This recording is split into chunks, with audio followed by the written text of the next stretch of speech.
wanted to share my vise with you because it looks like a brand new vise, but this vise was probably made either in the late 1800s or early 1900s.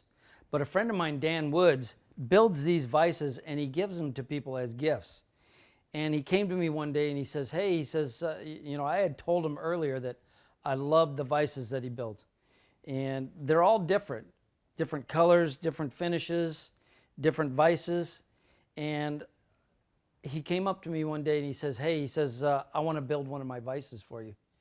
And I said to him, I have an idea and I'd like to run this past you because I absolutely love your vises, but I would love to work with you and build it together, and let's give it to my father.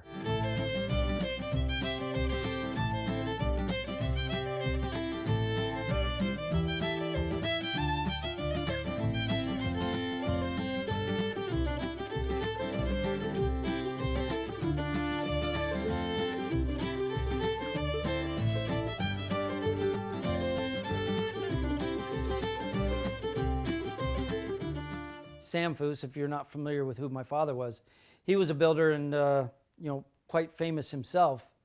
And without my dad, I wouldn't be standing here in front of you today because he was the inspiration and my hero to this day that I grew up with. And Dan says, oh, I love your dad. He was one of my heroes, and yeah, I'd love to do that vise. So he built the vise and the base and all the pieces. I sent the vise out and had it nickel plated after we had welded up some pits and finished it and got it cleaned up. I had it nickel plated, we painted it, we assembled it, put it all back together, and Dan and I gave it to my father. And unfortunately, we lost my father in November of 2018.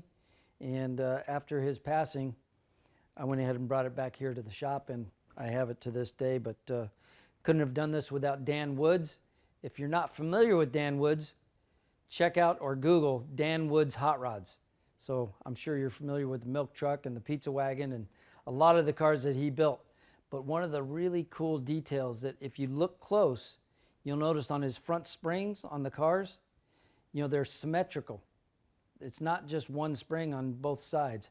He actually wrapped those coils left and right turns so that everything is symmetrical when you look at the front of those cars.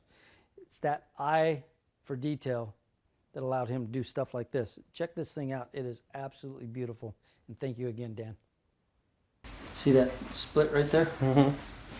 That's where the paint is split. That's nickel plated, and that's the paint there. When it's closed all the way. What's your lens? It's right on that line.